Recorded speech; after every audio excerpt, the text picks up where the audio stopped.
and do a roll call for me, that'd be great. Of course. Chair Eisen. Here. Vice Chair Samper. Here. Commissioner Black. Commissioner Eisen. We have a quorum. Okay. Very good. All right. So let's look at the minutes. If you haven't had a chance, take a look at the minutes from last week. I've looked at them. And when you're ready, somebody please make a motion. I had one comment about the minutes just in the priority session.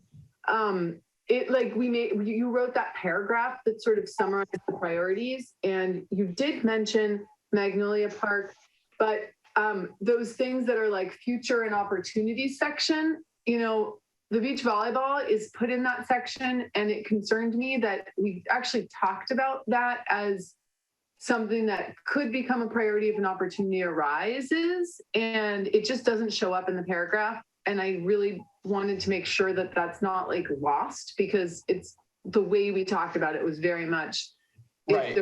Opportunity, and I feel like there are opportunities potentially coming. So I just want that to be reflected a little better.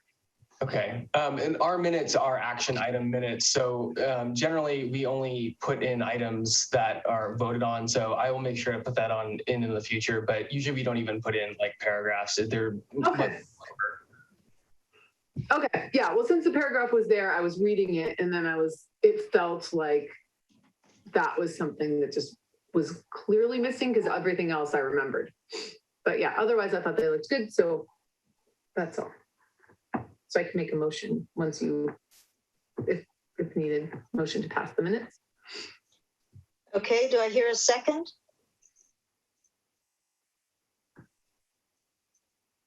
This is not hard, folks. Do I hear a second? Oh, I'm sorry. I'll second it. All right. Let's have a vote then on passing the minutes from last session. Everyone in favor? Aye. Aye. Aye. Where are you, Adam? Did you leave us again? Yeah, he just disappeared. Yeah. He's probably because he's still having a problem with that microphone. Let me see if that's the question. I am ready. Yeah, but you're not ready. You're not even here. Okay, so all right. Announcements and correspondence.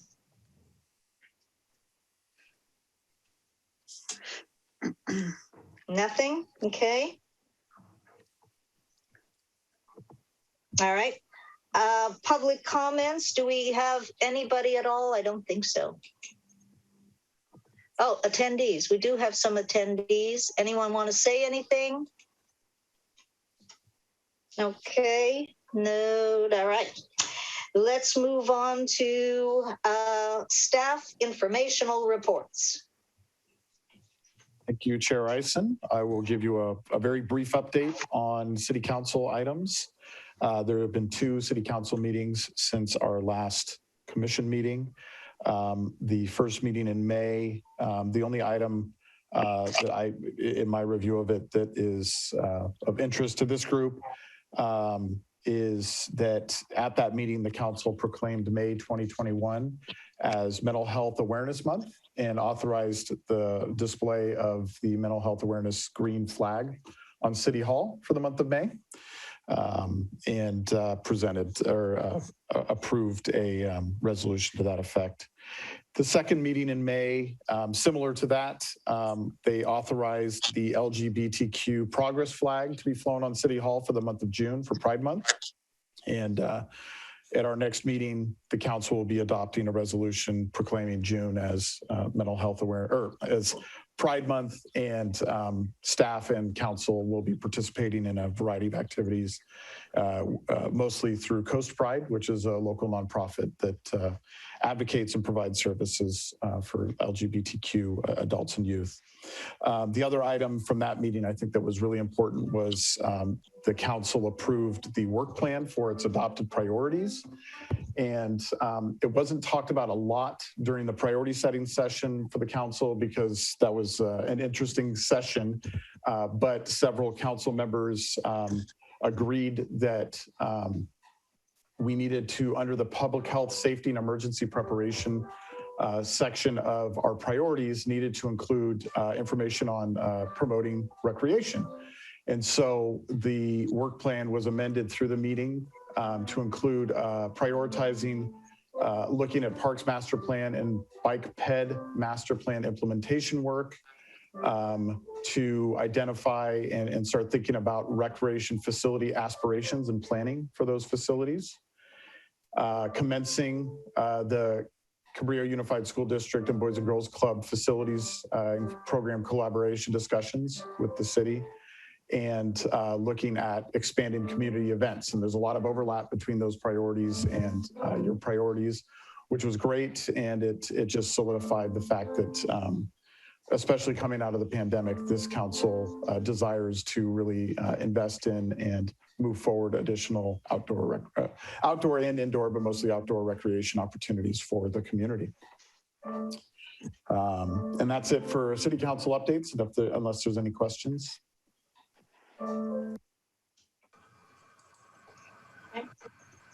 All right. So we're going on to recreation updates, and take it away, Eddie. Thank you, Chair Eisen. Hello, everyone. I also have a few brief updates for you. I mentioned last time about all the offerings that we had out there for the public for this summer in regards to classes and camps, and we've seen some pretty amazing things. We have 2 of our 3 kids camps filling up pretty quickly. And before I tell you about that, I just like to go into the history a little bit.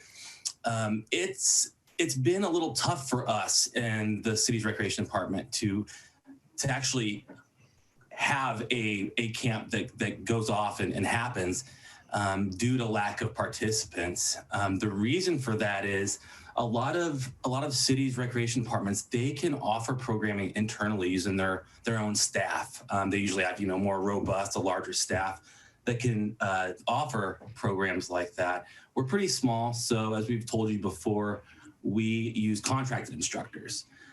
Those contracted instructors set their own price for their classes, and while they are reasonable initially, the city retains 30% of registration costs for these classes, and that goes to our administration fee, our administration services, facility usage, staffing for the facilities during the classes.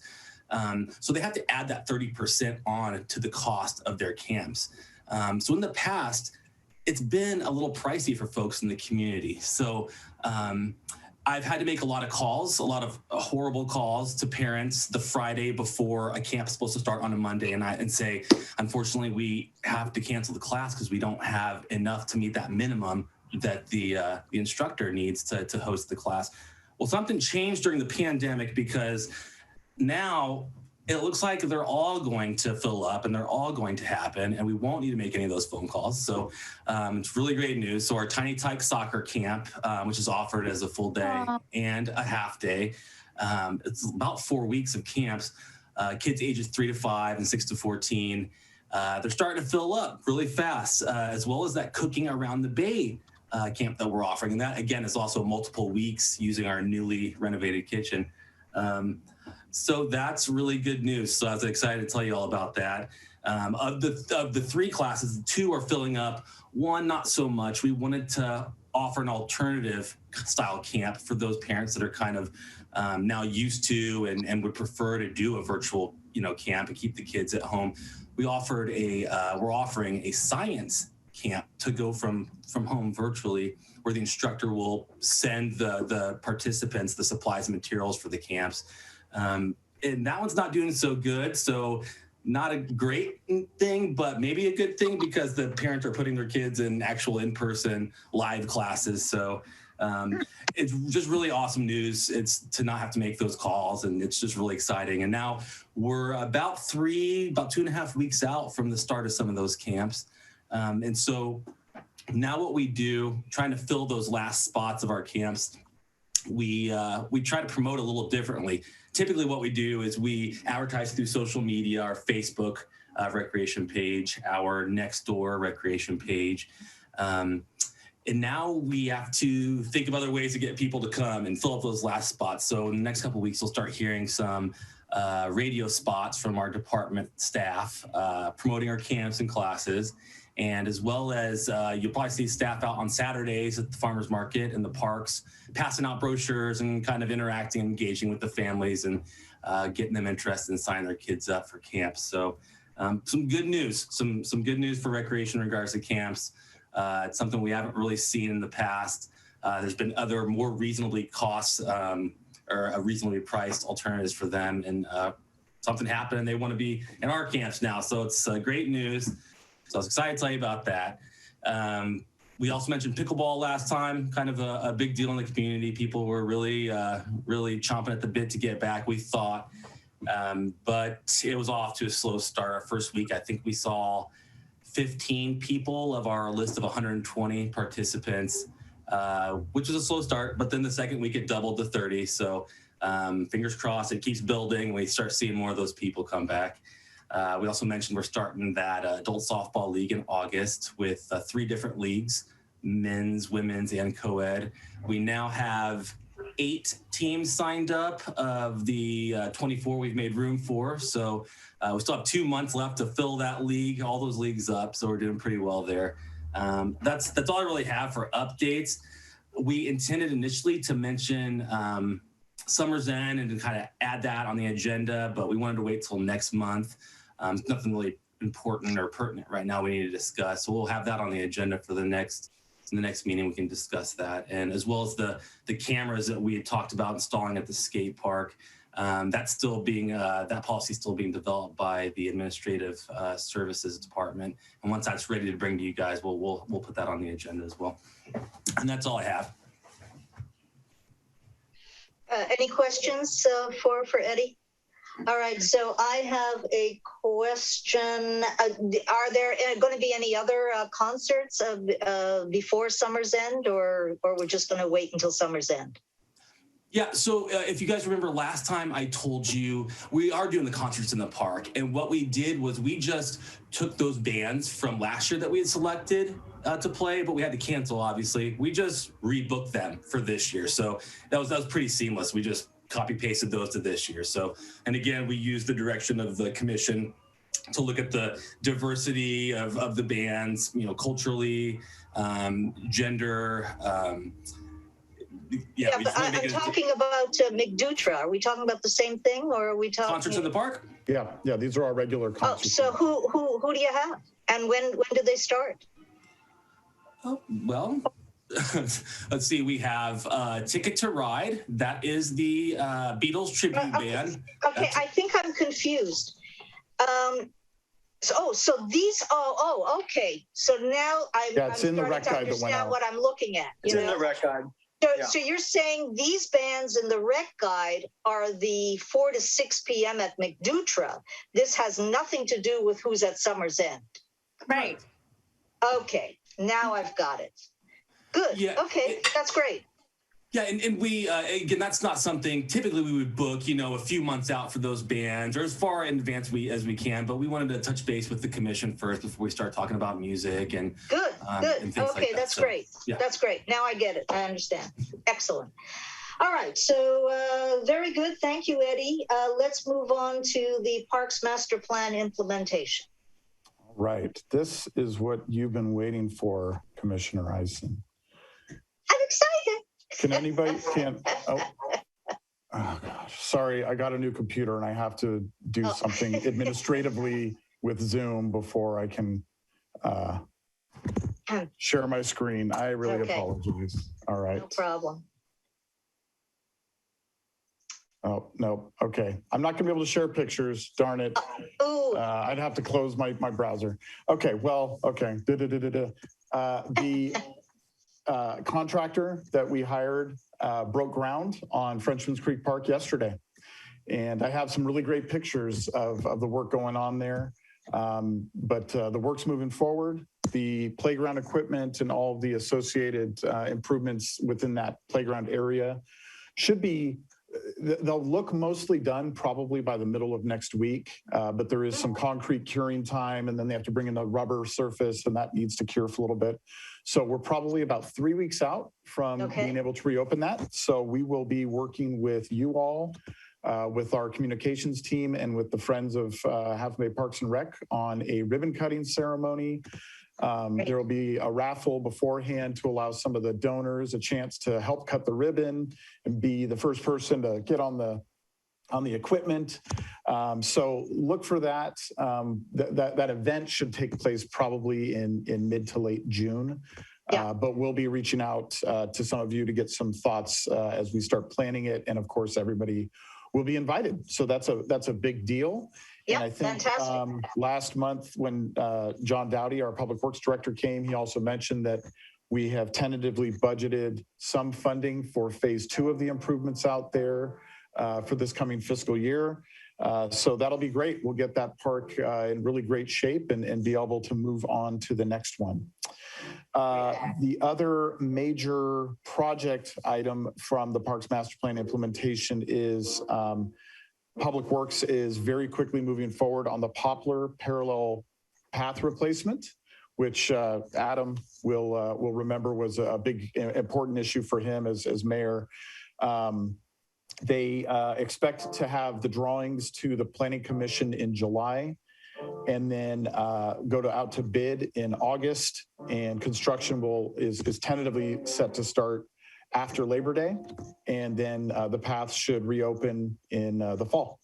So that's a big deal. Lots of people use it. I've noted lately that a lot more people are diverting away from it and down the road, because I think the condition of the path has reached that point. And so this is really exciting, and we're grateful to the council who, when they looked at our mid-year budget and realized there was still some additional funds available, prioritized that and put the money back towards that, one of the projects that was put on hold during COVID. So really exciting.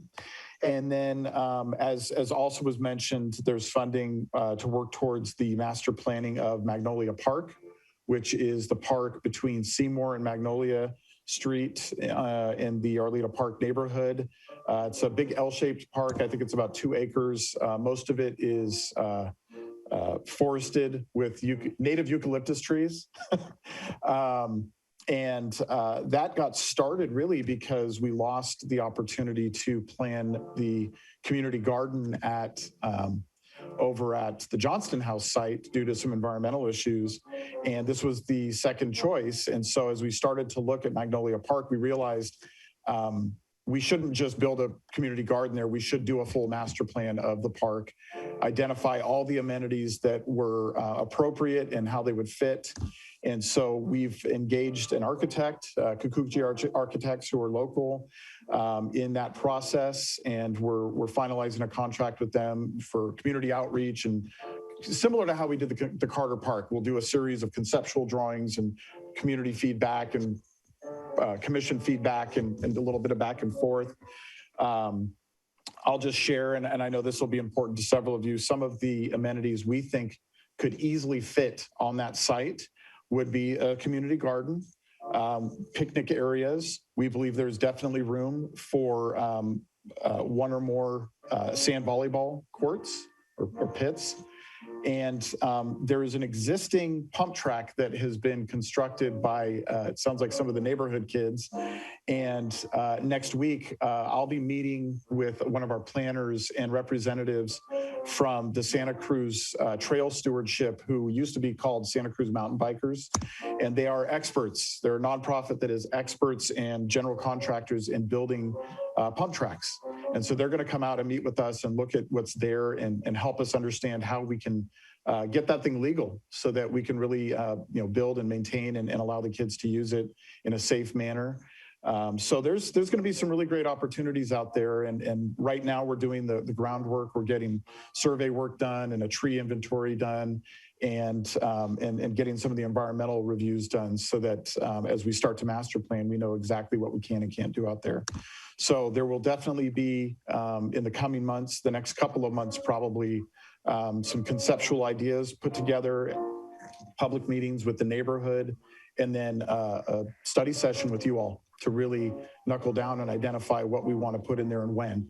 Now, there's no funding to build anything yet, other than if the CFOG folks have raised funds to build the community gardens.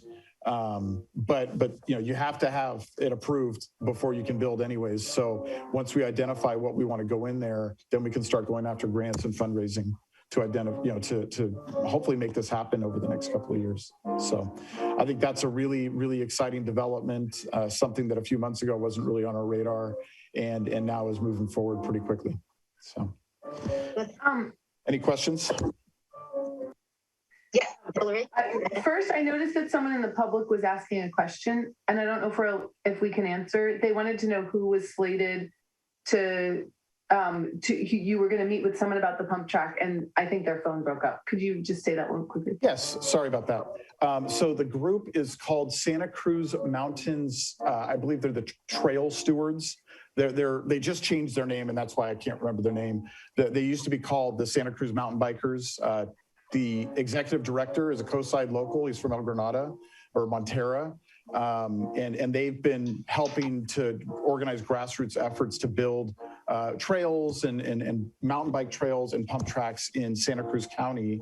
And so the San Mateo County has been working with them on the Quarry Park pump track. And so they connected us with them, and we met with them, and we're going to meet with them and have them first look at what's there and help us determine, hey, is this something that we can make a few tweaks to and get it legalized?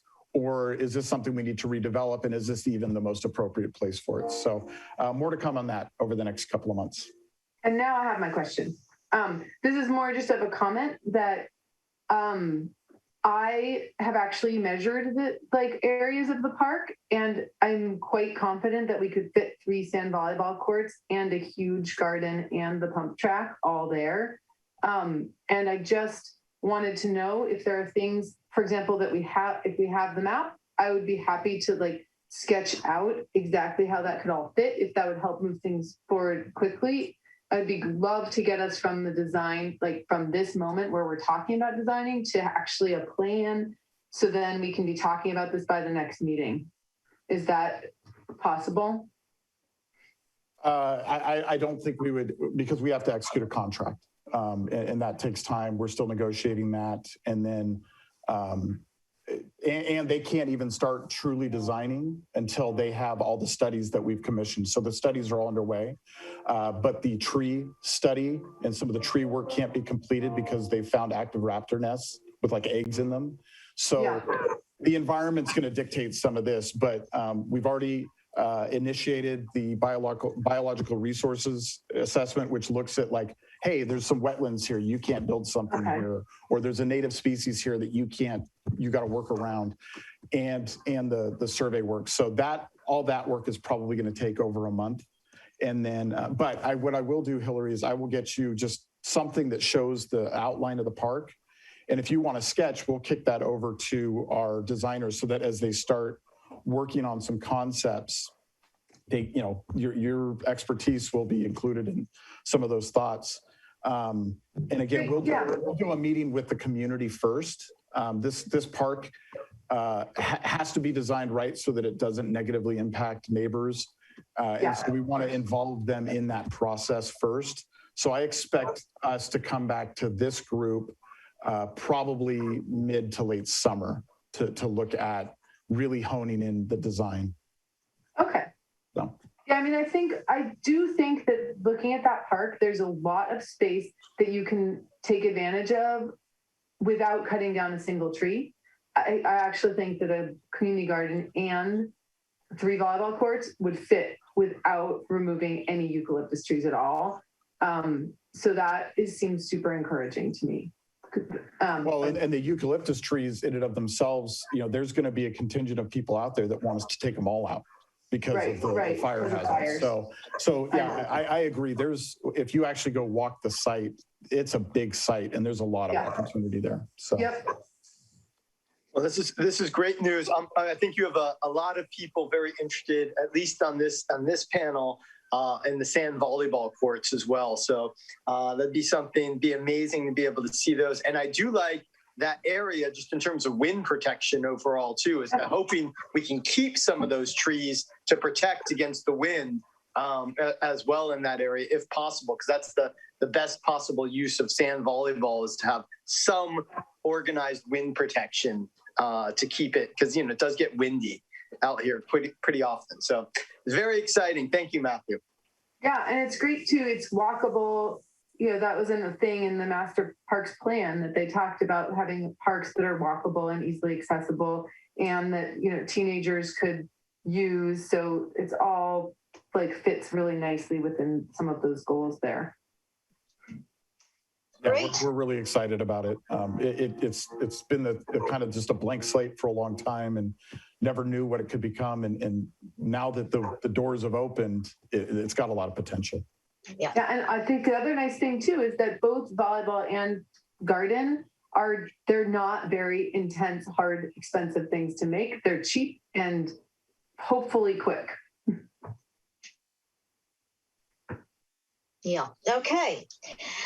I just, the one vision I have that's potentially a problem with the volleyball is because I know, especially with the wind and the this and the that, the next thing you serve and it ends up bopping somebody in the head who's bent over working on their carrots. So, we need to make sure that that's feasible, that those things are going to be able to work together with any thought of going forward with that plan. Okay, great. So let us go into our regular agenda. Thank you, Matthew, and get into the update from the Boys and Girls Club of the Coast Side. Yes. Jill. Hi, Jill. Good to see you. Thank you for inviting me back. Good to see you all too. I looked at when I saw you last to try to figure out what we'd be recapping on, and I realized there's some new faces, so we'll kind of start in the middle of the story, but if there are any questions, I can definitely answer them. I joined you guys last at the end of August, and we had just heard that school in Cabrillo would not be opening in person, and we spoke a lot about the response to that in offering safe spaces for middle and high school students to access their remote learning, and our partnership with the city to offer that for high school students at Ted Adcock. Just went really well all year. Eddie, Matthew, their whole team, so supportive. We really enjoyed being there. As most of you know, Cabrillo did go back to a hybrid format in early April. Interestingly enough, at the high school, the young people were given a choice of continuing remotely or going back in person, and over a majority did not go back in person. 60% chose. Only 40% went back, which I think was rather surprising. There are some theories that high school is a little bit easier to access online. There's also some sense that many of the high school students are actually caregivers for siblings and needed to be at home. But with that information, we did keep the Ted Adcock Zoom space open, and finals start Friday. And that mission will end next week then. So at middle school, there was not an option to stay remote. You had to come back or go to independent study. And not surprisingly, with that option, over 85% of the students at middle school are back. What Boys and Girls Club then did is basically just pivot on our offering. The Cunha schedule is that you go to school every day, either in the morning or the afternoon, which means that if your parents are at work or would prefer you not to be home alone, you actually every day have half of your day that needs to be covered. So the Boys and Girls Club is open, responding to that. And what we do is if you go to school in the afternoon, you're at the club in the morning, and vice versa. And the club offering is half focused on homework and half focused on enrichment and fitness. people have asked how it's going, and I use the analogy, it just looks like flowers blossoming in front of you. It is so amazing to see the young people together again, interacting, not sitting in front of screens, just magical. If there are any kind of silver linings that come out of the pandemic, I think it really will be the fact that young people are not as intrigued by their screens and really understand the value of school and their social interactions. And I'm really seeing that as a blessing. So we also added this spring a cohort at Ted Adcock for high school students that didn't need remote learning support, but just did want to kind of come together. It was focused on homework and enrichment. We've got two college-age students in there doing homework support, and then they're doing some fun outings, glass painting, driving range, a Nintendo Switch tournament every Friday. So that's nice happening there. Some of you know, because Commissioner Eisen, I believe, has been involved in this, but we were able to begin some socially distant conditioning for the middle school students in February. And this was because the high schools were coming back to competitive sports, but the middle school leagues did not commence this year. And so it was an opportunity for middle school students to get some practice. Actually, also Commissioner Haro was one of the basketball coaches. So we offered that conditioning in basketball, volleyball, soccer, and tennis. And those concluded last Thursday. And we have done a poll of our colleagues in the middle school league, and Cunha competitive sports will commence again in the fall. So I think we're all really excited by that opportunity.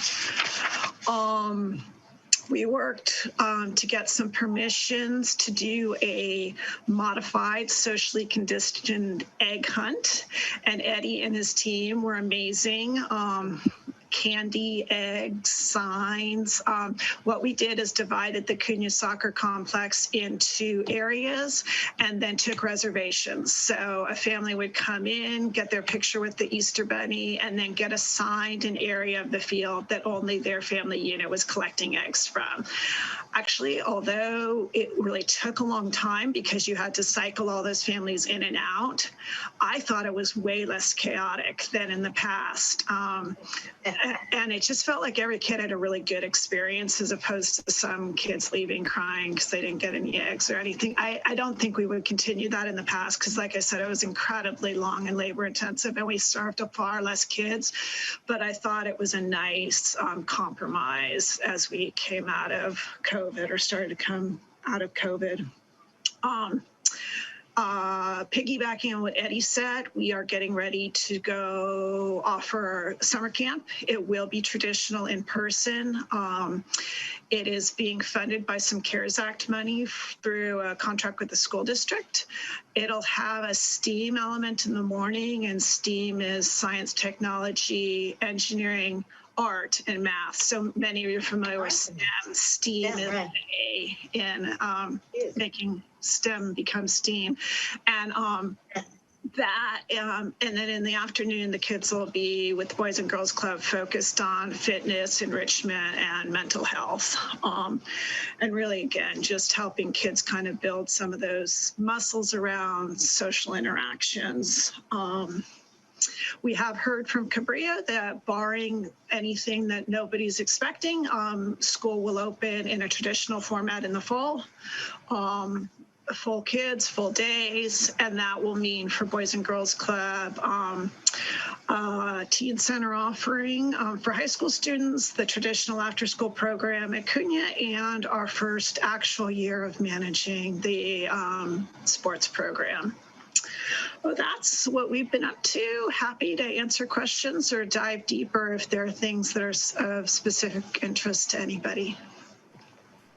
I'd love to jump in really quick before we get any questions. You know, the partnership that we've built with Jill and her team over the last couple of years, I think, is really great. And I think we're going to see some really great fruits from the city side soon, as we've been meeting with Jill and with Sean from the school district we've re-engaged on how do we start utilizing school facilities for recreation for the greater community. And we met last week, or maybe a week and a half ago, had a great meeting. And I think we're on a path. And the great part is that path really is going to be defined mostly by our work with Jill.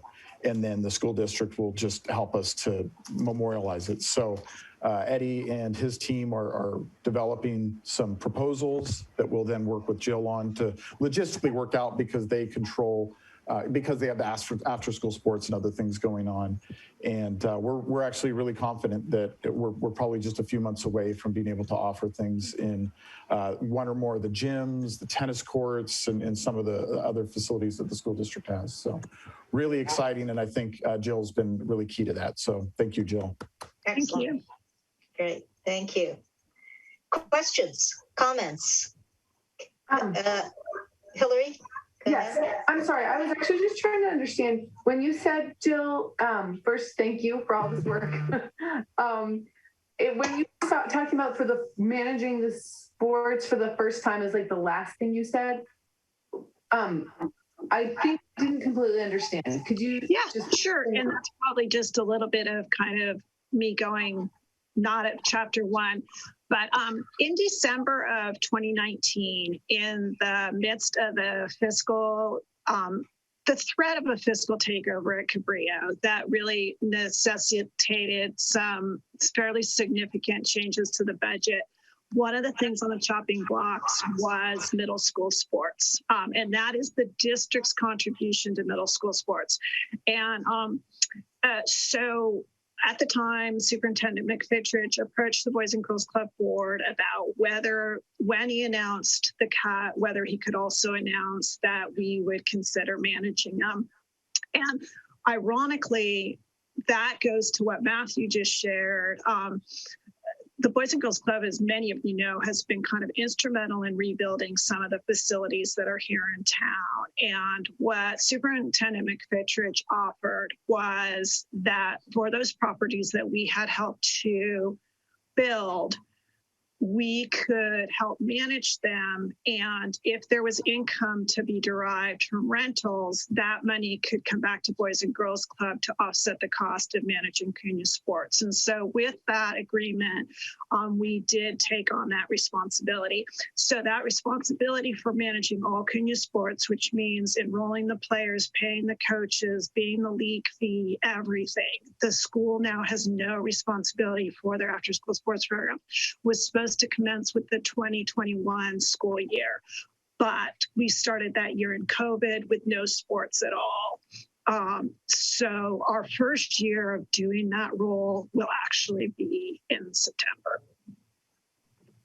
Okay, thank you. So this applies specifically to the Cunha sports, but it also applies to all Half Moon Bay sports, because anyone who plays a sport that would be in, like, would like to use facilities might be renting space from you. For example, like basketball or volleyball, or I don't know. Yeah. The rentals for Cunha facilities are done in partnership between Cabrillo and Boys and Girls Club. The rentals for high school facilities are generally done directly with Cabrillo. Okay. Although there are some exceptions that you guys are intimately familiar with, including the pool is in partnership with Mavericks, and the tennis courts is a partnership with the Coastside Tennis Association. Okay, thank you. That was super helpful. I didn't know we had a Coastside Tennis Association. I'm going to mark that down. All right. Any other, Adam, did you want to say anything? Yeah. I mean, well, just thank you for all the work you've done. So I just want to give you my perceptions of kind of what's going on. So I coach 2 club soccer teams, and we started maybe month and a half, 2 months, 3 months ago now, somewhere in there. It's been a while, actually. And I could not believe, and I don't know if you've seen this, Jill, but like the amount of children that are now literally overweight is shocking. And in just a year's time. And we kind of saw this big transition of these children. And so whatever we can do to keep people active. I was talking with some teachers the other day, and I think we've discovered that kids don't necessarily need to be taught in school for the amount of time that they're currently in school in a regular school day. Some of what this process taught us, I think, has taught us that maybe, an hour and a half, 2 hours of instruction is plenty. But then there's all the enrichment besides that, to utilize that time for maybe athletic activities, outdoor activities, enrichment activities, any way to be outside. But anything we can do for this group of youth at this point to keep them active, I think we should partner as much as possible to support. I'm just kind of throwing that out there. I don't have any answers yet, but I do know that there's been a lot of kids sitting in front of a TV for a year playing video games. And we literally, I can see it. And these weren't the kids that were non-athletic before. These were kids that were athletes prior to all this going down. So just kind of throwing that out there is I kind of consider this a little bit of an emergency time period for the youth, and what we need to do as a community to kind of get people active again is essential. It's funny. I was nodding along with you till the end. I haven't really noticed the weight gain, but I don't know the kids individually. So I wouldn't, but what I thought you were going to say is club soccer started, like you said, 2 or 3 months ago, but just starting to do games on weekends. And then AYSO soccer maybe started 2 or 3 weeks ago. What I have been astounded by is the sheer number of kids out. I mean, I was wondering whether some people were going to be a little bit gun shy or just not quite ready. There are a lot of kids out on the fields on Saturday. Oh, the interest is off the charts. I think mostly because, and I kind of know this as a parent myself, just getting the kids out at this point and social and just out of the house has been, everybody's, whatever I can do as a parent is, I think, the mindset at this point, because it's been an interesting year being a parent with kids in school. You kind of want to, as much as possible, get them to interact with other peers, be outside and be athletic. But you're right, the participation level has been off the chart. Hillary? As a follow-up, are there things that the city, when we're talking about this relationship, are we making a strong effort to figure out how the city can help increase the access for everyone to these facilities? Is that part of this conversation? And what the city can do to support as well? Is there anything we need to do to just help get, there's going to be a ton of kids. We already know that there's big sort of struggles to get, for example, volleyball and basketball out at the same time. In the past, there have been struggles to get AYSO and club soccer out at the same time. What can the city do to help with all of that? I mean, it's crazy levels of management that, having been on the soccer club, I've just watched the effort that's been put into trying to manage these schedules and stuff. And is there support that's needed to help with that? I think that is to be determined. The relationship is a work in progress. We have a designated staffer, David Aliamos, who is working with facilities, and he'll be part of what Matthew and Eddie and I work on in terms of collaboration. If that's of an interest to the city, it would be nice to know it's in our back pocket, but I don't know yet what it'll all mean. I certainly hear you on the indoor gym time, and it is precious, and we do have to use it well. This was such a strange year because we had so many sports piled on top of each other when we finally opened up. I think it'll be till the middle of next year till we understand how the new normal works. Okay. And I think just to add on to that, I mean, that is kind of to your point, Hillary, that's why we reinitiated those discussions and are really pushing to come up with some programming. But our use of the facilities is pretty low in the pecking order. And I think the idea is we want to make sure that because there's such a limited number of facilities available on the coast, that each one is used to its fullest extent. And so what we'll be working with Jill on is to identify kind of the dead time. When are times when the gym is not active and being used? When are times that the tennis courts are not active and being used? And then can we build our own programs to twofold, keep those things activated so that they're being used all the time, and two, create opportunities, I think, especially for people that maybe aren't going to play club soccer or even AYSO soccer, just create those opportunities for more people so that the facilities are being used more and more people have the opportunity to use them just in general. So I think that's going to be the focus. To be honest, I do not see us getting involved in the private leagues or the club. Those organizations, they've got things figured out.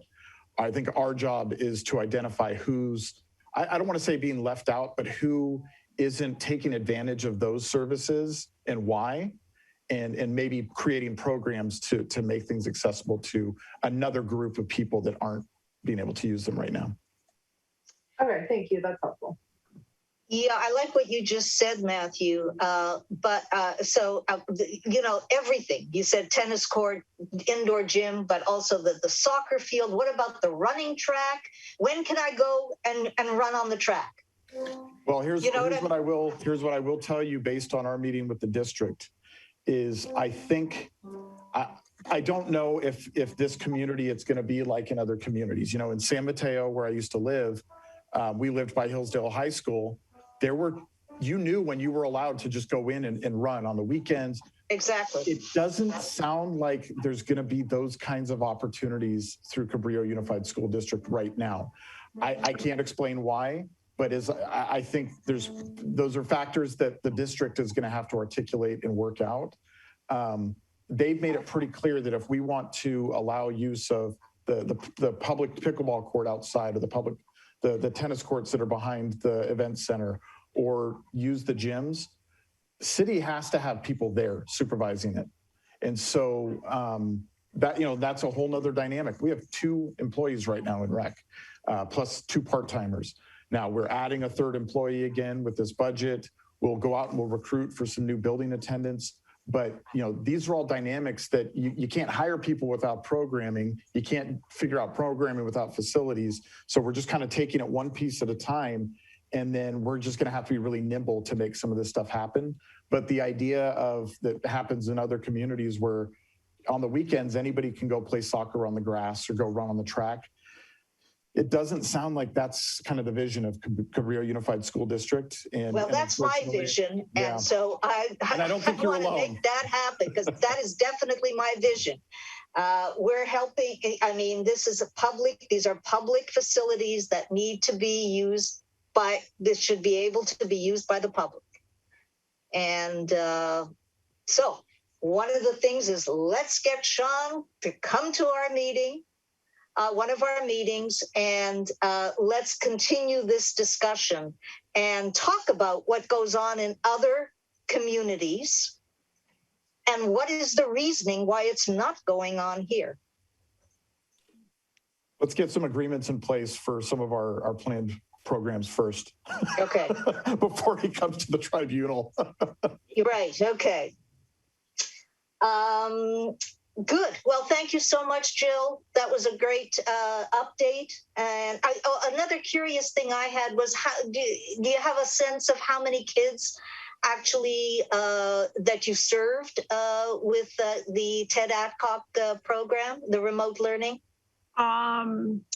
I think that they cycled in and out depending on where they were with their family's life and everything. I think in the remote learning, you probably hit between 20 and 30 kids, and I don't know whether that number sounds small or large to you, but it may sound small to some. But I would say that those are young people that had no internet at their house or no safe space to learn. And so no matter how small that number might sound, I consider it incredibly a powerful number.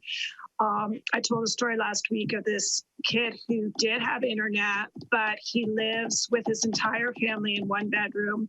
Dad's out of the picture. So mom's there and a baby brother. There is not even room for a desk. And so he's trying to balance his laptop on his lap with the 4-year-old brother there. So that's the kind of space that place is available for. And I think it's really powerful. I do know that the afternoon program, which we added more recently, has been really well received. There have been averaging about 15, 16, 20 kids there every Tuesday and Thursday. So I think that speaks to the fact that kids are looking for places to connect and some homework help. The Cunha program was bigger. I think parents were more concerned about kids being on their own at the middle school level. We were at a high of about 72 kids in the remote learning program at Cunha. Okay, great. By the way, what I heard from some of the high school students was they didn't want to have to wake up that early as one of the real reasons they didn't end up going. All right, great, thank you. So now we are moving on to an update from the Friends of Half Moon Bay Parks and Recreation. Kirk, where'd you go? There you go. There you are. Hi, I'm here. Can everybody hear me? Yes. Thanks for the opportunity to listen in on your meeting. It's only the second time I've been to one of the commission meetings, and I'm just amazed about all the wonderful things you guys are sort of juggling with and working on. It's a really good thing.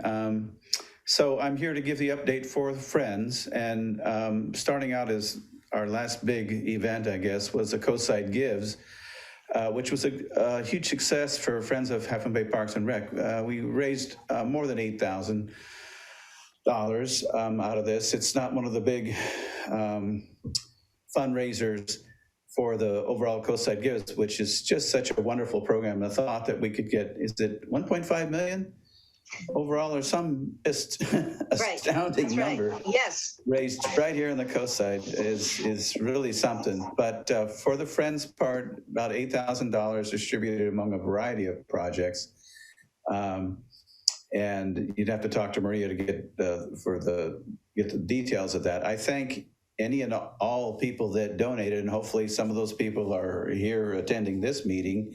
And please accept our thanks for your support of Friends of Half Moon Bay Parks and Rec. So we did get some, and we do also have, despite the fact that it's a pandemic and a lot of the things that we are interested in are curtailed a bit, if not 100%, in the pandemic setting. We do have an ongoing membership drive. This is a $25 nominal membership fee that just says, yeah, I'm interested and we'd like to stay in touch with the Friends and help any way we can. So if any of you that I'm talking to tonight are not members, I would encourage you to please check the website out at hmbparks.org and consider joining and becoming a member and getting involved any way you can, including we will do some volunteer work for the concerts at Mac Dutra later on, and the one in Carter Park at the end of summer. So Friends will be there and helping to organize activities that in partnership with the city. So membership, encourage anybody you know to be aware of the Friends of Half Moon Bay Parks and Rec and to join and help us make the city better for everybody. One of the projects in the forefront right now is the Frenchman's Creek Playground project, which Matt, of course, talked about. And wow, groundbreaking. Isn't that exciting, huh? We are still raising funds for phase 1s, and we'll continue on now for phase 2 of the playground project. We just did get a new gift from New Leaf Market, and we're doing some additional follow-up now to try to, shake the trees to get any dollars we can. And thinking about how to best plan for the fundraising for the Carter Park improvements that are in our sites now. And I just wanted to point out, to take this time, if you don't mind, to say that there's a lot of different ways that folks can give to the Friends of Half Moon Bay Parks. And there's some things that are new to us this year that have had some success. And so one of the things is, everybody knows you can donate a vehicle now for about any nonprofit, but that does include the Half Moon Bay Parks and Rec, and unless somebody wants to clear their driveway or something, they can contact Parks, and we're there to help us. The other thing that we've tried lately, I can tell you I've tried it personally, is this Sell for Good that through Nextdoor. If you've got stuff that you're trying to get rid of and you're thinking of selling it, posting it on Nextdoor, you could set it up very easily to have any nonprofit, but of course the most important one is halfmoonbayparks.org, right? To have whatever proceeds from that sale go directly to us. And so if you see your neighbors posting something, and you might maybe try to encourage them, say, hey, did you know you could donate? It's a tax write-off, right? It's a donation. And so Sell for Good through Nextdoor. Concerts, and then we're thinking about if it's time yet to try to set up restaurant events and other events that will allow us to increase our membership and spread the word around about that we exist as an organization, as a nonprofit arm of the City Parks and Rec, and that we're here to help improve the city through the generosity of the people that live here on the coast side and benefit the most from it. That's really all I have in terms of an update. I've certainly enjoyed the conversation and the discussion tonight about all the exciting things going on, and I appreciate the opportunity to talk to you, and I'm happy to answer any questions I can. I mean, I'm a board member. I may not have answers, but I'll tell you who you can talk to get answers. But thank you for the time to talk to you. Great. Any comments or questions from commissioners? Adam? Yeah. So first of all, thank you so much for taking the time to update us, to raise money on behalf of, the Parks and Rec for the city. We appreciate what you're doing quite a bit. And we appreciate the partnership. And, I don't know how familiar you are with the history of kind of everything that's gone on. But I think we're all just really happy that you exist as a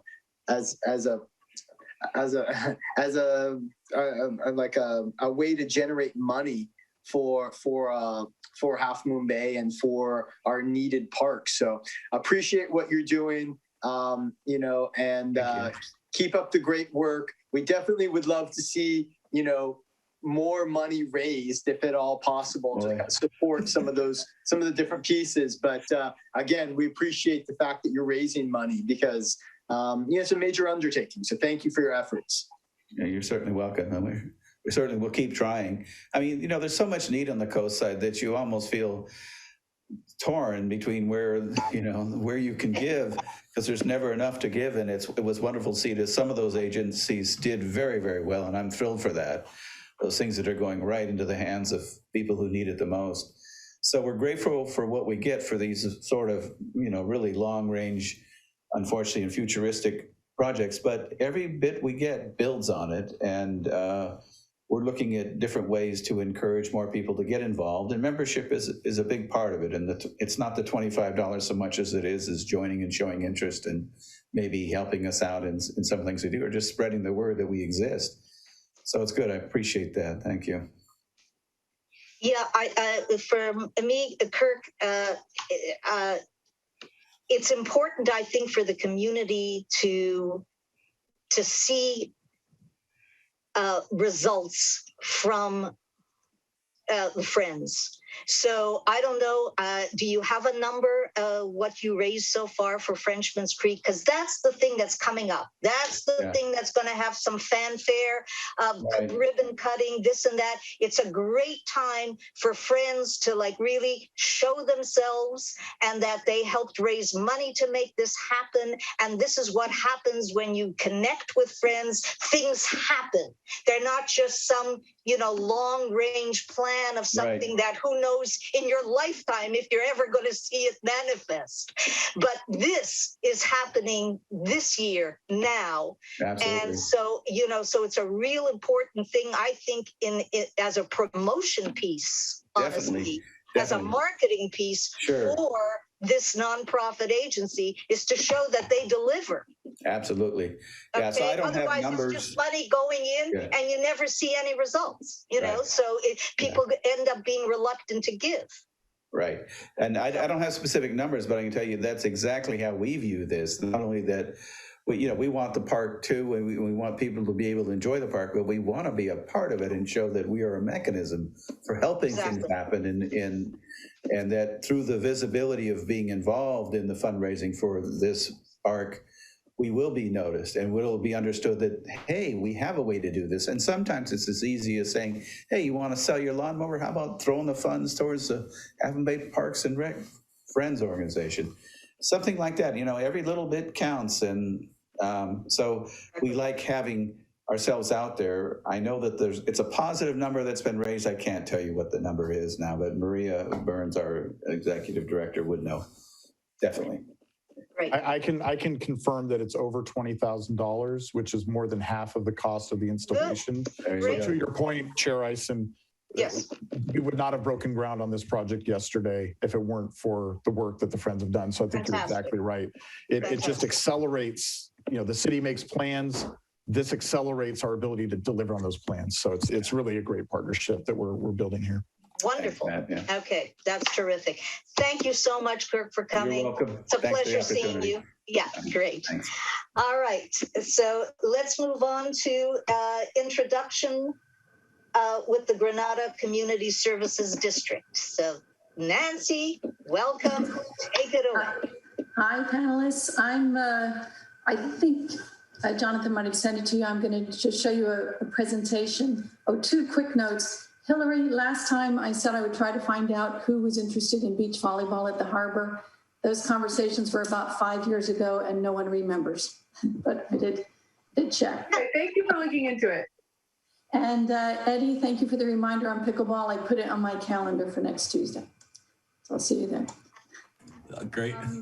Let me share my screen. This one. And go to slide. My computer is so slow. There we go. I thought I would just give you the history because there are some ways that we, particularly more in future as we start to build out some venues, are going to be doing similar things and have similar services. And there's some ways in terms of structure and history where we're quite different as just being a special district. In some ways, it was really interesting to come last time, learn more about your structure, so I can see where we're like and different. But I thought I'll go through this history quickly, but the formation of the Community Services District out of the Sanitary District, what we've learned from our community, what we've tried so far, and what we're working on now. This probably has something really important to you on this slide. When Granada Sanitary District became GCSD in 2014, well-documented needs, it seemed to me that the county was really good at doing research on whether more parks and recreation were needed in the unincorporated area, but could never get funding to actually do anything with that research. 60% of voters supported and LAFCO approved moving to a community service district. The district was already receiving, a small share of property tax from the district. And so that enables us to use that property tax as a dedicated source of revenue. Up to that point, that property tax was essentially, and actually still today, to some extent, is subsidizing the sewer service, which is an enterprise service. We've been slowly moving the sewer fees so that the sewer fees will pay for the sewers, so that we can dedicate that property tax all to Parks and Recreation. It's not all there yet, but the fees have been coming up. Because Half Moon Bay covers Parks and Recreation and trash services within the city limits, we only take Parks and Recreation to the unincorporated areas, but we do collect property tax from the whole original sanitary district boundaries. So a share of the property tax that is expended on Parks and Recreation is reimbursed to Half Moon Bay annually at the end of the fiscal year. It's not been a lot of money to date because we've not spent a lot of money to date. But as you can see, we have some big plans coming up. And when we have big plans and do big spends, that means more money being reimbursed to Half Moon Bay out of that property tax. I'm chasing actually down the final contract. At the time the district was formed, that was about 18% of the property tax collected. And I think the final agreement said that would be reassessed from time to time, but I don't have the final agreement in hand. So I don't know whether it was set at 18% or whether we'll reevaluate what the share really is, but there should be some coming up. The initial work done was to form a Parks Advisory Committee. 7 volunteer members and who are advisory to the board. I was on the Parks Advisory Committee for about 2.5 years before I joined the board just last December. We do most of the community outreach and community research on Parks and Recreation to date has been done by the Parks Advisory Committee. We have had no staff directly supporting Parks and Recreation until the summer of 2019. And with the pandemic and not having any recreation due to the pandemic, we eliminated that position in December. So when we have a little more going on, we may bring some kind of position back. But the main things from the initial needs survey were that people thought local parks needed improvement. They would participate more in activities if they were available locally. I know lots of myself and a lot of our neighbors participate in the activities out of Eddie's shop, open to the whole coast side. The value proposition we have here is that people could not drive south, particularly on those high traffic times. But at this point, we have no venues. It was important to have a community center. I think in 2015, moderate to very important was about 67% of the people. Interestingly, in our 2019 survey, it was that same, almost this exact same number, about 2/3 of the community would love for us to have a local community center. And a very positive response to having small neighborhood like pocket parks in the area. What we've learned over time is those are really popular unless they're going to be anywhere near your own personal house. And then they're not so popular. We don't have a lot of spaces to work with anyway, but we had some tough learning. So in the original proposition for the Community Services District, there were a number of opportunities that were listed out, which were really explored in the first couple of years. We initially had a contract with San Mateo County Parks and guidance from the Mid-Coast Action Plan for Parks and Recreation. The main support from San Mateo County Parks was helping us to get a median use permit, and I'll come back to that in a minute. But there was, other than exploration, what we found is without having venues, there was some limits to what we could really do. There were questions about whether we could improve playgrounds on the, do improvements or playgrounds on the El Granada medians. We tried, I'll go through that in a minute. We can't just beautify the medians. I mean, some people would like us, to replace some picnic benches and do something about the eucalyptus trees. That's, unless it's directly related to providing recreation, it's not where we can spend our money. We're allowed to spend some of our money to make improvements in Quarry Park. And in fact, we're providing some of the funding for the new pump track that hopefully eventually will be built in Quarry Park. We explored whether we can improve recreation facilities at El Granada School. And any other available land could be used as park or recreation. We have the Burnham Strip. I'll come back to the plans for that. We explored the Unified School District property in El Granada. They have something like, it's 10 acres or more that is right between Clipper Ridge and the north side of El Granada. We talked to them about even just leasing it it was one of the pump track locations we explored. They were holding on to that property as potential future affordable housing for teachers. But we've never gotten anywhere with them on using that space for local recreation. And GCSD owns, I think that we're probably forfeitures here and there, a few vacant lots, but they're mostly in not accessible places. So the first few years we're really exploring those things. The no-go with CUSD, we did acquire an additional property at the north end of the Burnham Strip that was between the Strip and Picasso Preschool, which gives us now a nice 6-acre parcel for the planned park. We negotiated, and it took more than a year, a use permit with the county for the El Granada medians. During that, one of the reasons it took more than a year is the initial position for the county was those are easements, so they really can't give anybody a use permit on them. GCSD did some research on, and El Granada was designed by Daniel Burnham as a planned community. And according to GCSD's research, those medians were intended to be public places. They were intended to be parkland. And so the belief is that when the development was deeded to San Mateo County, they were deeded over as public spaces.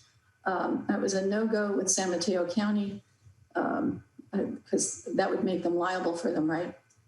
Their view is that the underlying land is owned by the adjacent homeowners, that they're easements.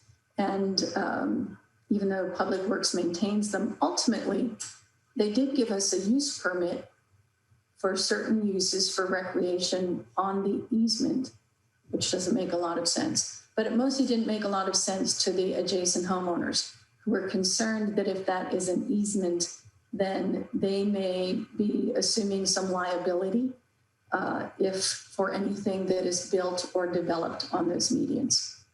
The best news I heard out of some of the fire seminars that were had, one recently at MCC with Director Horsley, was he agreed to look into having the county actually take ownership of the medians, mostly to do something about the eucalyptus trees, which would be great. But it would be nice for the local homeowners to have that out of their anxiety. We really did explore putting a playground on the most open median. And about 60% of people within a mile or so were very excited about that, but the adjacent homeowners were very, very, very not excited. At this point, we've just put anything to do with the medians on a back burner, and we'll focus where we actually own land and have a lot of really great public support for doing something with it. We looked at the Avenue Cabrillo Circle for a pump track. Nope.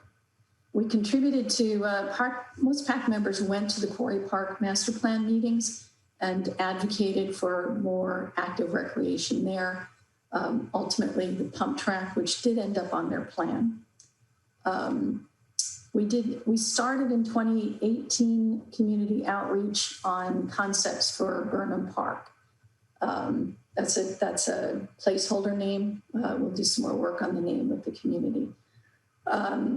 So we had about 90 people provide feedback on just a little event looking at pictures and concepts in 2018 and started design of the park then. The Avenue Balboa Median Playground, as I said, was a no-go with local homeowners. And at least we started reaching out with newsletters and summer 2018 programs to start educating the community and giving some public awareness to the fact that we actually do have parks and recreation. We started with easy things to do, and they were actually quite popular: nature and history walks and some cleanups. In 2019, we did a lot of work to progress the design of Burnham Park with Kikuchi and Kenkel, local landscape designers, our designers. We did another newsletter with more summer recreation. We experimented with promoting existing surf, skate, sailing, local programs. We had Half Moon Bay's skate camp in our newsletter. I think it helped with making people aware of them, but they don't need to buy them through us. So we don't really know whether that increased the number of people who bought into those summer programs or not. Our history and nature walks were, again, very popular. Our Spanish language hike, which a couple of the PAC members did a lot of promotion on with Spanish language flyers and so on, just didn't have uptake. The only people who came from Burlingame because their kids were in a Spanish immersion program, so they wanted them to do a hike in Spanish because they found it on Eventbrite, but no local participation, but we'll keep trying. This is when we did add a Parks and Rec coordinator to help with contracting and promotion and facilitating some of the programs. There was an issue with the jetty skate ramp that came up that summer where Caltrans notified the Midcoast Community Council that if somebody didn't move it, they were going to destroy it. We had our greatest attendance in history at a GCSD meeting with about 60 people coming to advocate for moving the jetty skate ramp onto GCSD property, which was moving it about 25 feet. Which we did. So that is now property of GCSD, and we refurbished it and put signs on it like you have at the skate park down there that people should be wearing pads and helmets and so on. We have offered up to $100,000 for the pump track in Quarry Park and working out that final deal with SMC Parks. That's not the total cost, but it's something. We actually offered that about 6 months before they decided to do it, when they were sort of arm twisted into it because of the Wildcat pump tracks going up in the park, just to try to see if we could get them to accelerate that out of the master plan, since we knew it was in the master plan. So we're glad to see that that is moving forward, even if it's slowly moving forward. Community, we did another big community survey now with 3 major sections. One on, we're going to do a park on the Burnham Strip. What would you like to see in it? And what would you not like to see in it? And on what people are interested in for recreation. And again, for community center now with more detail on how would you use a community center. We did a, following that survey, having had now a lot of input on what people would like to see in a park, we did a really fun workshop at the El Granada Elementary School community room to have groups of people work together on mapping the park. We had big 3 by 6 foot to scale maps of the park that had grid lines on them, and we told them how many little boxes equal a skate feature versus a playground versus benches and so on. And we had 6 groups. We organized them from people who like a really serene park to people who like really, really active parks. And we had one group that was just a few kids who got to draw it out themselves. They did an awesome job. And actually the maps were not really different from each other. They tried, the serene people tried to accommodate the actives and vice versa. So all of those maps went to K&K and informed our preliminary design. For this past year, same experience that you had. The pandemic obstructed our summer recreation. We just did a couple small, like 4-person art classes in Quarry Park in the fall. the county parks nicely waived their permit fees and give us a permit for small open air classes. We have a lot of PAC members, Rick Barker, who was on the chat earlier, and others are participating in the Quarry Park pump track design. Our major focus was on completing the Burnham Park master plan, and I'll show you that in a minute. We had last summer a virtual community outreach on the preliminary plan, where we sent a postcard to 2,000 homes and put there's a big sign if you come into El Granada on the strip with the master plan. And I got about 90 people who sent in very detailed email responses. They all got a detailed response back. But those and a review of those by the Parks Advisory Committee resulted in an update to the master plan and a final approval of the master plan by the board in November. We're now going from the nice picture to the detailed design and plans that we need for submission for permit. We're in the coastal zone, in the coastal development permit and county permits. We're just going out to look at quotes for a civil engineer and shortly thereafter, a CEQA consultant, aiming for a fall submission of the final plan. For a community center, to keep that on a parallel track, we did bid for the property at the corner of Avenue Portola and Obispo Road, right across from the park next to the El Granada Post Office. It was owned by the fire department. It had been owned by the Harbor District, who sold it to the fire department. And when they situated the new fire station in El Granada, this was surplus property. We were actually outbid by the Harbor District, who has acquired the property to build their new offices. We have evaluated the old El Granada Fire Station as a possible both district office and community center. It would give us about 2,400 square feet for a community center. One of the exciting things about it is the space behind it, if we don't have to use it all for parking, could accommodate one wind-shielded outdoor pickleball court, which would make, as Eddie knows, my husband very, very happy. And actually, we've had a number of people ask for pickleball.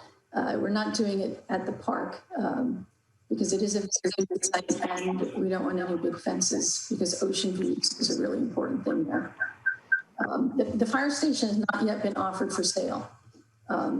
They've said several times it might be coming on in the next couple months, but it's been vacated since November and not yet offered for sale on the market. As a public district, we will get an opportunity to bid on it, but as with the land, that doesn't mean we'll get it. So we're keeping our eyes open. You may have seen in today's paper, I think on page 123, an article about the building for Picasso preschool. Apparently it was on the market for some time before GCSD found out about it, but it is adjacent to the park and has actually a much bigger lot. It's a 30,000 square foot lot than the fire station. So in a special meeting, GCSD in the open portion appointed negotiators to look into that property, and that's about all I can say about it. But there aren't enough preschools, and I think there are certainly members of the community who would love to see it stay a preschool. There's nothing GCSD can do about that. We are not in existence to run a preschool, and if they find somebody to buy it and operate it as a preschool, that would be a wonderful thing. If they can't, it also has great bones to be the beginnings of a community center. It would probably need to be expanded a bit. But having that adjacent and not across the street from the park, it had some advantages over the fire station, both in location and in the structure and in the size of the lot. So we'll see where that goes.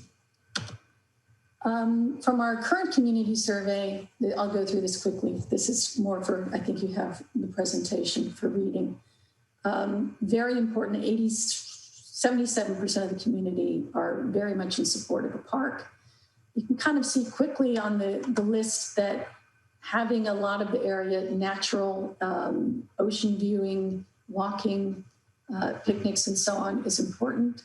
The skate ramp is just about essential. We would never do away with the skate ramp. People would like more skate features than the ramp, and of course another playground. We did ask whether they'd like something like a multi-sport court, as you have behind the event center in Half Moon Bay. First of all, it is an unprotected windy site and would need wind fences. And because ocean views, as you can see, are the #1 important thing, we just didn't think it was an appropriate site for something that would require fences. And actually, because it's in the coastal zone and part of the scenic, from the highway, scenic area, we don't think we'd ever get that approved anyway. But we do have, we think, a really nice design, which has gotten a lot of nice support from the community. For recreation, probably not a surprising list, but actually coastal cleanups being #1 surprised me a bit. But these are some of the things that we've already offered, and those came up as somewhat popular. Of course, people would like swimming. Of course, people would like a swimming pool. We are a small district, and I don't think we'll ever have the money for a swimming pool, but we put it on there because we know it's popular. But there's plenty of things there that we could do if we had a park and a community center. The community center, as I said earlier, about 67% of the community thought it was very important or important. Event space came up as #1, and Eddie and Mike from Pacifica gave us a great education at a recent PAC meeting on the importance of event space and how much demand there is for it and what a revenue source it can be. So that is one of the things that we're keeping in mind, along with the kitchen, for any space that we do develop as a community center. But nothing surprising. The fire station could accommodate event space, a wet room, a fairly large room, although an awkward size, unless we totally demolish the truck bays. But one is 20 by 40 feet and the other is 20 by 80 feet. And you could take the long one and break it up into smaller rooms, but it's kind of an awkward size. We could do a second medium room. We might be able to do the space out back is not big enough for basketball or volleyball regulation size courts, but it is big enough for a regulation pickleball court. Let me go on. So where are we now? Getting close to the end, sorry. I always put too many words. This is the design for Burnham Park. Adam, it does not have beach volleyball because of the wind. It has basically 3 areas. This is the kind of the main street of El Granada, if you will. This is the post office, the cafe, Breakwater Barbecue. This is as big as a main street gets in El Granada. This is the fire station, the old fire station. The new one is down this way. So it has kind of 3, this is a riparian area and a creek. It has a village, kind of a plaza that could be used for events, and what we call a village green that could be seating if you're looking at something on the plaza. And a walkway, which we've talked to the county about extending all the way to the stoplight, which would give it a connection to the coastal trail west of the highway, and also to the parallel trail that will be built all the way up to behind Wilkinson School at that. That's a great idea. Yeah. So that you could, get all the way along the highway into El Granada Center on that trail and continue on to El Granada if you wanted. The active area is here in the center across from the fire station and commercial buildings, skate ramp, potential skate feature. This is a bathroom, playground, a picnic area, and another little lawn, kind of a kids' play area. This is a kind of a shooting court for basketball. Note that we are between Obispo Road, which is a 25-mile-an-hour road that people go 45 miles an hour on. And this is all Caltrans easement next to the highway. So we were avoiding anything with flying balls that could go onto the road on either side. But kind of in the middle, basketball, just a shooting court should be okay. We included, due to public demand, a small and large dog off-leash areas. And then this area, which has the best viewing really all the way down to the Ritz-Carlton and beyond, would be built up with some hills and berms to raise it above the highway berm for viewing, picnic spots. There's bocce ball in there. These little bump outs are fitness stations. And so it's just has a peaceful area, an active area, and a community area. And that's the design now that we're working on details for. We're still exploring, as I said, for a community center. Proximity or adjacency to the park is a big plus. If you can imagine having a wedding over here in the park and a reception across the road in the community center, there's lots of things that you could do to get some synergy between them. You could have a gardening class in the community center and come out and identify plants in the park. So we really like that juxtaposition if we can get it in one of those spots. The Parks Advisory Committee is now looking at this summer with people coming outdoors again to see what we can do when we know where we can gather and how people can gather. But they are working on putting together a summer and fall program with CPR class, cleanups, including a cleanup on the Burnham Strip, and potentially acoustic concerts on the Strip, you know, with maybe food trucks and with maybe a hot dogma truck and so on, just to start to get people thinking about gathering in that area, and our ever popular history and nature walks around the Ocean Shore Railroad history and nature walks. So I started to think about where we are same and different and where. May I just jump in real quick? One thing. Yeah. I love the idea of the concerts and all that. I just want to make sure, just as you move forward with that piece, that we coordinate obviously with us as well. So we at least do them on different nights. Absolutely. Yeah, just as we go through that process, I think it'd be great, because I think our community members might want to come out there, your community members might want to come in, then we're maximizing what we're offering the outsiders. Cool. Michelle Dragony is on point for that planning, and I think she's on one of the attendants now, and we'll make sure she's got your brochure with your dates, and she knows you guys anyway. She knows everybody.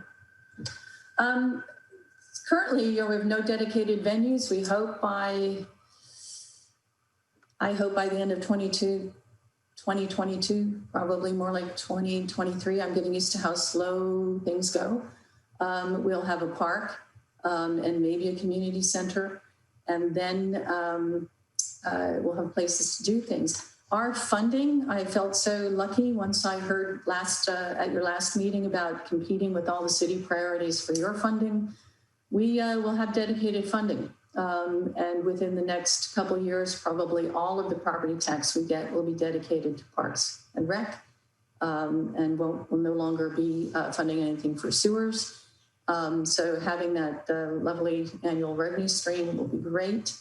And building and maintenance, we have no in-house staff. The district has 2 employees who are fully employed with the sewer services. And so we will likely add or contract out, particularly for maintenance of the park, maintenance of the building for a community center, because we won't have a John Dowdy's department to do that for us. Where I think we probably would have the most potential crossover is there's not a lot of difference between what would be our recreation programming and Half Moon Bay recreation programming, either what it is or how to do it. And so that could be something that we could look at in future, and might be nice for the vendors to be able to offer what they offer in more than one location, so that they can maybe capture a bigger audience of folks here who would like to do things if they were local, but might not do the drive down to Half Moon Bay. So that goes probably, a year and a half to 2 years in the future before we've got places at which to do things. Candidly, we also need to be be better friends with Half Moon Bay post lawsuit. and rebuild that collaborative relationship. That just is an elephant in the room until that is all done. But I think that we probably could have some future ways to connect and collaborate and maybe be efficient with recreation programming if we think about programming for Mid-Coast and not be thinking about programming specifically for GCSD and Half Moon Bay. Okay, I think that's where I will stop yakking at you. I've got to figure out how to unchair. How to unmute. Okay, there we go. Fantastic, Nancy. Thanks so much for this presentation. Gives us such a better idea, plus ideas that I want to talk to you about in a minute. But first, I want to turn to my fellow commissioners and see if they have any comments or questions for you. Anybody? Okay, so first of all, 609 responses. What are you doing to get such response? We put out something, we get 150 responses. How did you do this that you get so much participation? You know, we had 600 the first time, 500 the second time. We mailed the survey to everybody's home. We put it out on Nextdoor, but with links to the online. You could do it online or you could mail it back in. About 2/3 of people mailed the paper back in. Okay. And I think there's, still in El Granada, about 40% of the population is over 55, and without drawing too many conclusions, we have a lot of people who like to do paper. Yeah. Okay. Good. And not online. You could, follow a QR code if that's what you like to do and do it from your phone. But if you wanted to sit down and mark up the paper, you could do that.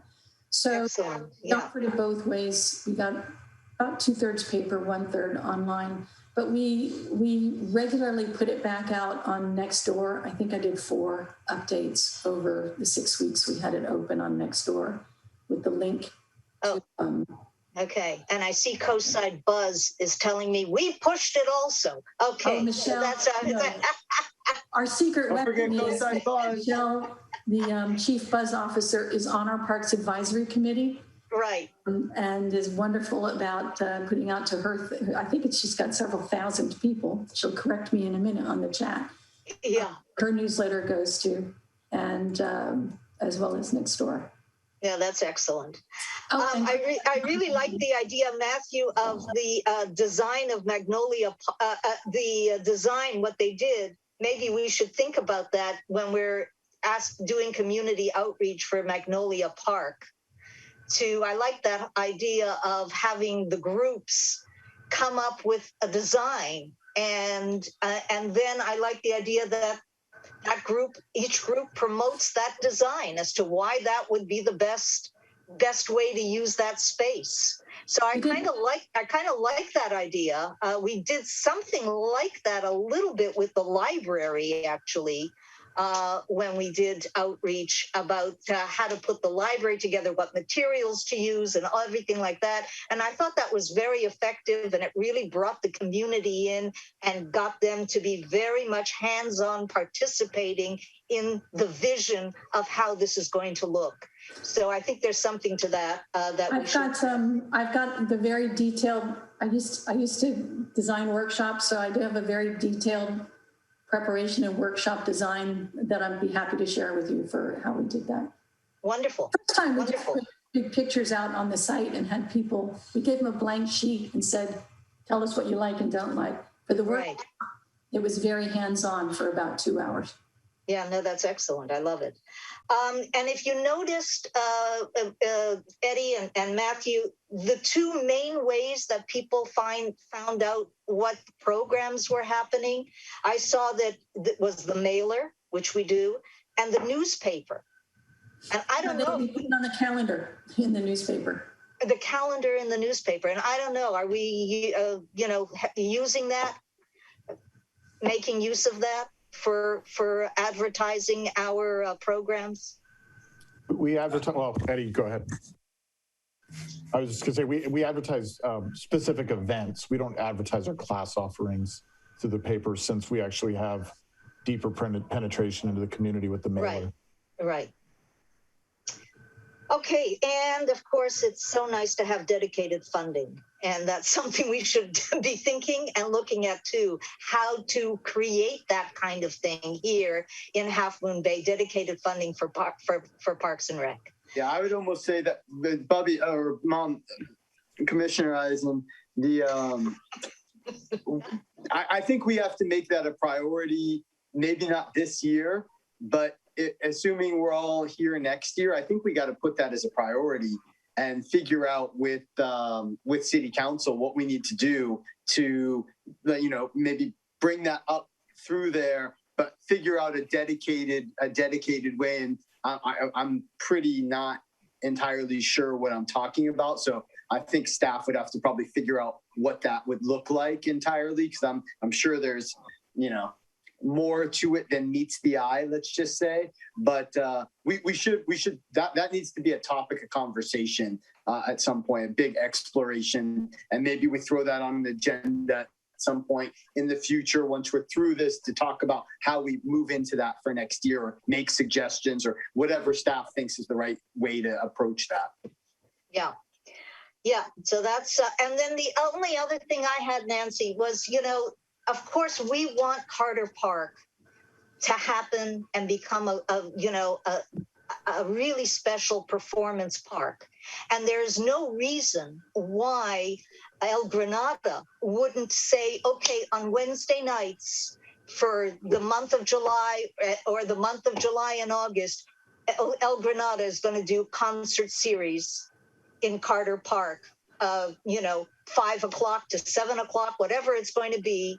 But that would be something that there's no reason why we cannot work together in this way and create a venue that is not just going to be, because it's never in our mind that it's just for Half Moon Bay. It's for Half Moon Bay and visitors, and why not the coast side as part of that. Coast side. Yeah. So, that's something for you to sort of put in the hopper as far as when you're thinking in terms of concerts. I think our value proposition to the district is local, local, local. And so I think that's where our funding is really going to be focused. Okay. Local, though, doesn't mean you can't use a facility for your local, for your, for an event that you're putting on, from El Granada or Moss Beach. No, but obviously if you can keep it in that area, it's better, right? If she can keep it in El Granada. Yeah, I know, but we can't have, it's not easy to create facilities in every little pocket of the coast. Yeah. So the idea, and that's the whole thing to me, even of the pool, the idea of the pool, let's say at the high school has kids from El Granada, it has kids from Montera, it has kids from Half Moon Bay. It is a high school that serves the coast side. And so the facilities, if let's say we were going to do something there with a pool and all these different agencies, I would expect El Granada to, of course, be involved in that. Moss Beach, Montera, anywhere that these kids come from. So there's definitely overlap. We're not our own little islands, in my mind. Okay, is that, I think of when it comes to, especially to recreation, that it's the coast side. That's how I look at it. All right. So again, thank you so much. Oh, I'm sorry, Hillary. Yeah, please. Well, I certainly mentioning the pool. I just thought it was interesting that you guys found. It looked like a pool was on your top list of what people wanted when you were doing your surveys. It was definitely one of the top things, I think, in Half Moon Bay's parks surveys as well. And it just really struck me that it would be so great to have some kind of collaboration to get a pool someplace. And I hope that conversation can keep going on, because we clearly, the entire communities of El Granada and Half Moon Bay really care about that. That aside, I did not see in your PowerPoint any reference to coastal trail stuff. And I wasn't sure if that was just because you were really much more focused on parks, as in the places that you build things for people to do and stay at, versus, I mean, I know El Granada has the lovely right next to the coast bike trail. But I was curious if you guys also work on coastal trail planning, or if that's not within what you think about. We have not, other than having a connection to the coastal trail from the park. Okay.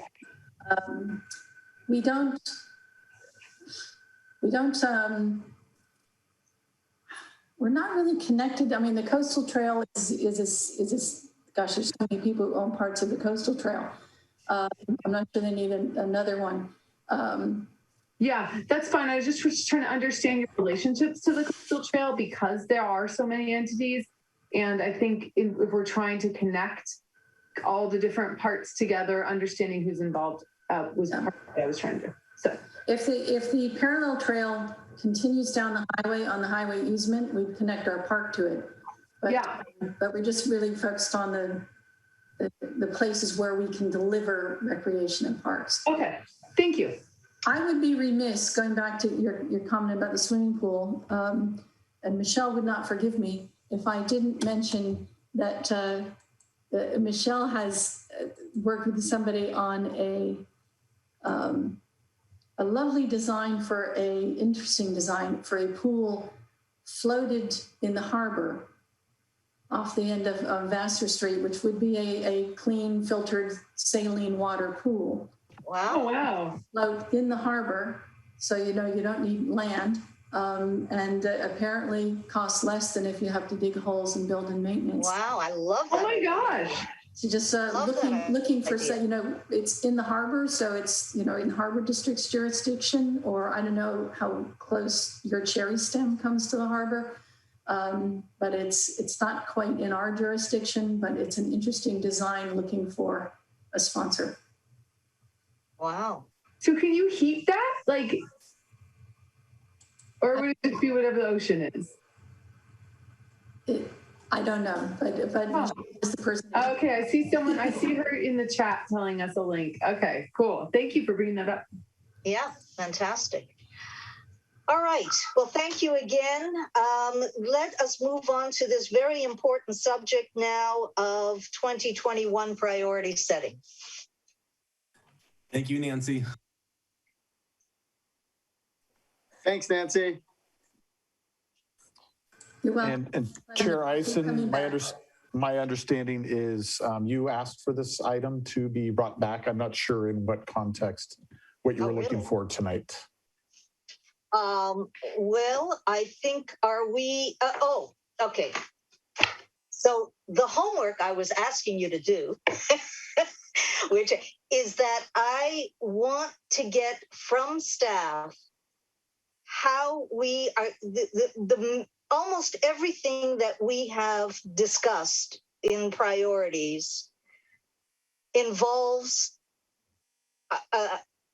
steps.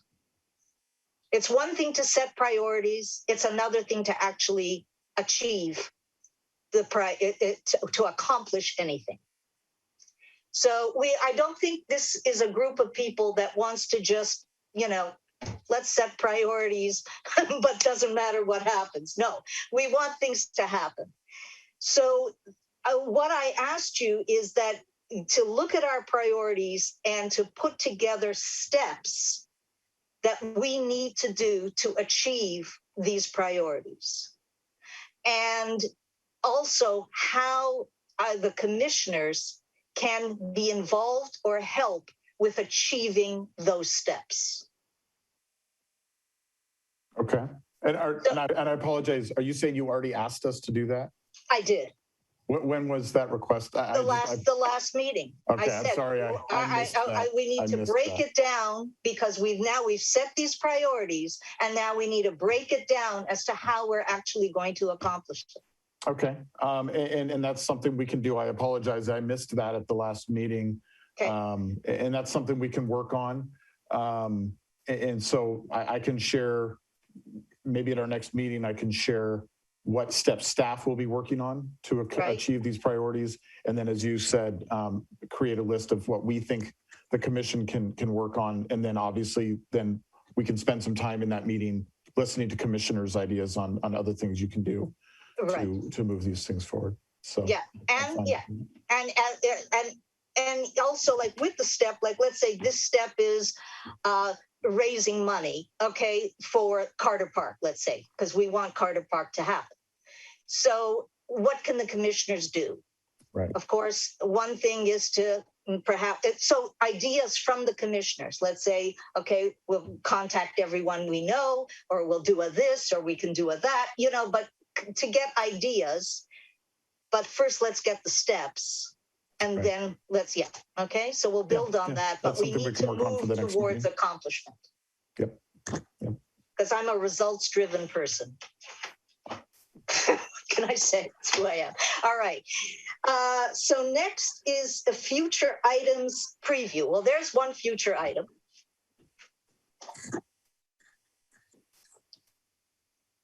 Okay. Here's what I have for some upcoming items you can expect to see on meetings or other things. As I mentioned, probably before our next meeting will be the groundbreaking for Frenchman's Creek. So we will notify you all of that and involve you in any planning that we can. Okay, I think for sure that needs to be after June 15th, when California officially lifts its, so that people feel like, okay, you can come out to this event and, it's official, that they've lifted all the rules. Yeah, we'll look at timing. We certainly don't want to delay it too much where we've got a park that's ready to open and we're not letting people use it because we've got a groundbreaking or a ribbon cutting coming up. But agreed, the closer it is to that date or after, the better. And the timing looks like it probably shakes out the week after that. Yeah. So we'll keep you posted. As Eddie mentioned, we'll be discussing planning for Summer's End Music Festival at our next meeting. Good. The Magnolia Park Master Planning will be brought back several times over the next several months. I expect that sooner than later, we'll actually bring kind of where the discussions go with Boys and Girls Club in the school district to talk about facilities use opportunities. That's a high priority for staff. And then, as we've discussed before, in August or September, a joint meeting with the BPAC to talk about the coastal trail and start planning for additional discussions around how to manage it cohesively and what this commission can do to play a role in that. We are making our connections right now with the Coastal Arts League, as you know, and it's on your priority list. The public art policy is something we want to get done this year, and we believe the Coastal Arts League is going to play an integral role in that process. And so I expect that at either the next meeting or the one after that, we're going to want to bring them out and start talking about how we can work together to bring more public art. Absolutely. What about, did you mention, I don't think you mentioned the Johnston House. The Johnston House is one we're going to keep pressing on. I don't know when it's going to come back. It's a priority for us to press on, but it's not something right now we can dedicate a ton of time to because we don't have a willing partner. So the effort is to get that partner to the table.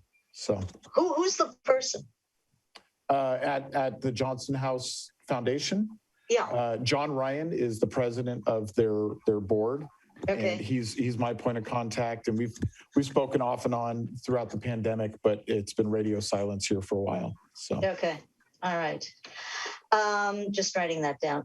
So the other thing, okay. So that sounds good. And anything that commissioners, anything that Matthew has not mentioned that you feel pressing that should be mentioned? No, got nothing. Okay, good. No, like Adam's got something. Oh, Adam. No, I'm good. Okay, all good. All right. So report outs. I have a report out. If no one else, I don't even know what a report out means, but I'll report out. Okay, so I had an extremely interesting visit a few weeks ago. I went to Santa Rosa, and just spent a few days there. And of course, took advantage of, they have wonderful bike trails all over the place in Santa Rosa. And biking everywhere. It was just such a real pleasure. But the other thing I did is I walked around and took pictures of their public art. And they have a lot of good stuff. And then they also have what's called the Luther Burbank House, which is sort of like the Johnston House. So I took pictures there and got ideas from how they do it, which is very nice. And also the benches with the names and all these things, the way that they do to raise money and to recognize donors and everything like that. What I would ask everybody is that I would like to have all of you, when you go someplace to some nice town, take pictures of public art, of things that are, especially the public art idea, so that I would like for us to put together like a slideshow at some point when we have a bunch of these, put together a slideshow, and maybe the Coastal Arts, maybe the Coastal Arts League could be at that meeting, and look at ideas of things that we like that other towns are doing, so that we can see what we'd love to incorporate to beautify and and make Half Moon Bay just much more interesting than it is right now. Are we on board with that? Are you everyone willing to do that? Pat, did you want to say something? Yes, I'm trying to. Yes. Okay, good. Here we go. Well, first of all, if you have an opportunity to be over the hill, if you go to Redwood City, you will be amazed because of the public art. And it took a while before all the pieces went into place to be able to create what Redwood City has created.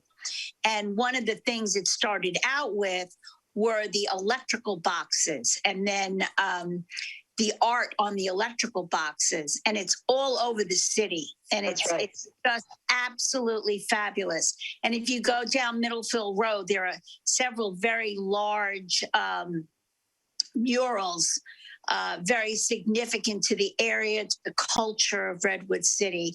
And I think Redwood City, it took a while, but it just become part of the city.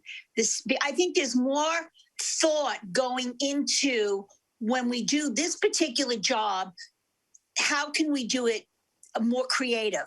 And I think that's something to look at. The second thing is San Carlos decided, I don't know if it was a city council meeting or what, and they said, we're going to do public art. We're going to do our electrical boxes. I think it was the next day they started doing them.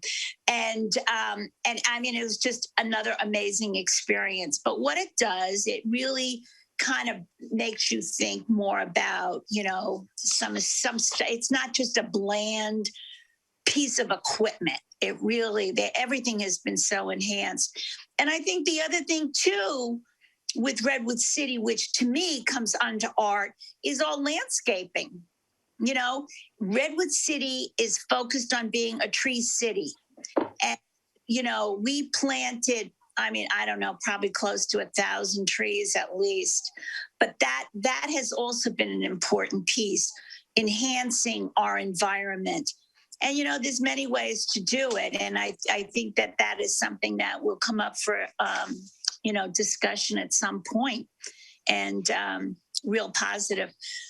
So I've started a folder, and in that folder right now I have Santa Rosa. So I'm asking you, wherever you live or wherever you visit, to take pictures and then send them to me. And so that I can do, okay, now I have Healdsburg, or now I have, this town, or Redwood City, or whatever it is. and so that we can put this together and take a look at some of these ideas, because a lot of them are great. You know, just like as Pat was saying, the utility boxes in Redwood City, it's wonderful to see the art on that. So there's lots of great ideas. We don't have to reinvent the whole wheel. We can start out with a good portfolio of ideas that are already happening in other towns. Well, you can go to the websites too, because I'm sure the city has all that information there as well, you know. So, it's always something to look at. Oh, and so one of the things I really liked about the Santa Rosa is they actually had a map that you can get with all the different public artworks on it, so so what a great little a tourist thing to come into a town and go and take a look at all the places where public art is, and a little story with how that came about or who the artist is or anything like that. So that's yet another great thing. Yes. Chair Eisen, I was thinking along those same lines, and I think staff can participate in this as well. And we should also do this in Half Moon Bay, because there's more public art out there than I think we even realize. And so I think as we look at other towns and what they're doing, we should also be looking at what already exists and start creating that inventory. Yes. So that we can see what we don't have and what we're missing, right? Good. I like that. Definitely. Yeah, that's really good. All right. So that's my report out. Anyone have anything else? Okay. And No. any commissioner comments? Go ahead, Adam. No. Oh, okay. Okay.